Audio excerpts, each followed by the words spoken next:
এই লাইট হাউসে পাহারা দিয়ে বেতন পাবেন বছরে প্রায় 15 কোটি টাকা। সঙ্গে রয়েছে অপূরন্ত সুবিধা, যেমন এখানে থাকবে না আপনার কোনো বস, বিচ সম্পূর্ণ একা, মনের ইচ্ছা মতো ঘুমাতে পারবেন, মাছ ধরতে পারবেন, যা মনে চায় তাই করতে পারবেন। আপনার কাজ শুধু একটাই লক্ষ্য রাখতে হবে, এই লাইট হাউসের লাইটটি ঠিকঠাকভাবে জ্বলে কিনা। যদি কখনো লাইটটি বন্ধ হয়ে যায় তাহলে লাইটটি সঙ্গে সঙ্গে মেরামত করতে হবে, বা কোনো সমস্যা দেখা দিলে তা ঠিক করতে হবে। বেশ, এইটুকুই আপনার কাজ। বাকি সময় আপনার যা ইচ্ছা তা করতে পারেন এবং মাসের শেষে কোটি টাকা গুনতে পারবেন। এত সুযোগ সুবিধা শুনে এই চাকরি করতে আপনার নিশ্চয়ই ইচ্ছা করছে। তবে আপনাকে এটাও জানা উচিত, এত সুযোগ থাকা সত্ত্বেও এই চাকরি পৃথিবীর সবথেকে ভয়ঙ্কর চাকরির মধ্যে একটি চাকরি। কারণ এই লাইট হাউসগুলি সমুদ্রের একদম মাঝামাঝি থাকে। এখানে থাকা অবস্থায় আপনি কারো সাথে যোগাযোগ করতে পারবে না। এখানে নেই কোনো ইন্টারনেট সুবিধা, কারণ এখানে কোনো নেটওয়ার্ক নেই। একাকিত্ব আপনাকে সবসময় ঘিরে থাকবে। সব থেকে ভয়ঙ্কর ব্যাপার হলো এখানে প্রায় সমুদ্রের বড় বড় ঝড় উঠে।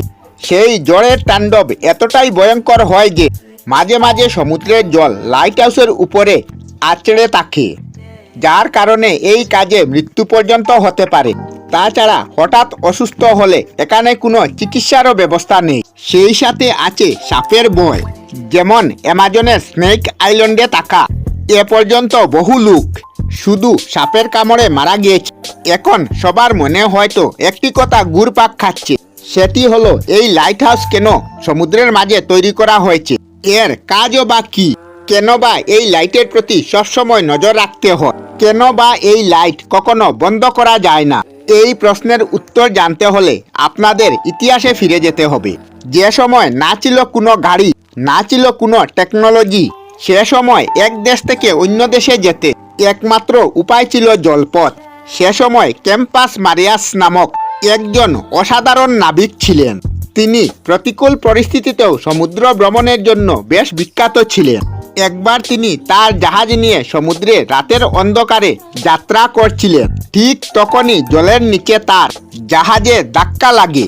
তখনকার যুগে জাহাজ তৈরি হতো কাঠ দিয়ে, তাই খুব সহজে তাদের জাহাজের তলায় ফাটল ধরে এবং জলে ডুবতে শুরু করে।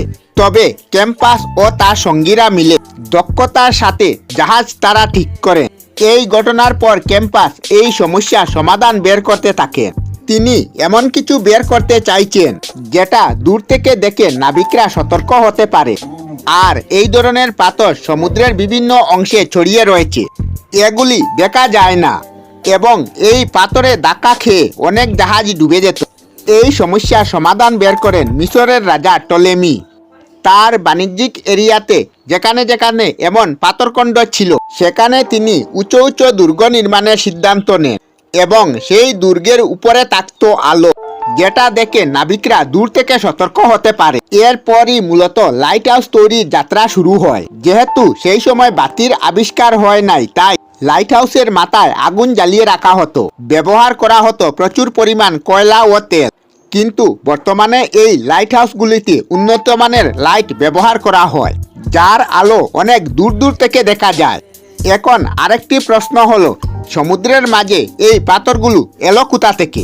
এগুলি মূলত সমুদ্রের তলদেশ আগ্নেয়গিরি থেকে লাভা বের হতে হতে উঁচু হয়ে চরের মতো তৈরি হয় এবং একটা সময় সেই লাভা ঠান্ডা হয়ে পাথরে রূপান্তরিত হয়। এইভাবেই তৈরি হয় সমুদ্রে বিভিন্ন দ্বীপ। আমরা আমাদের চ্যানেলে সব ধরনের ভিডিও আপলোড করি, যেমন ব্লগ, নিউজ, কুকিং ভিডিও, ধার্মিক আলোচনা ইত্যাদি। যদি আপনারা এই ধরনের ভিডিও দেখতে পছন্দ করেন তাহলে এই চ্যানেলটি নিশ্চয়ই সাবস্ক্রাইব করবেন। আমি আপনাদের সাথে বিদায়ক না, আজকের মতো বিদায় নিলাম। আর ভিডিওটি ভালো লাগে লাইক, শেয়ার ও কমেন্ট করবেন। ভিডিওটি সম্পূর্ণ দেখার জন্য অশেষ ধন্যবাদ।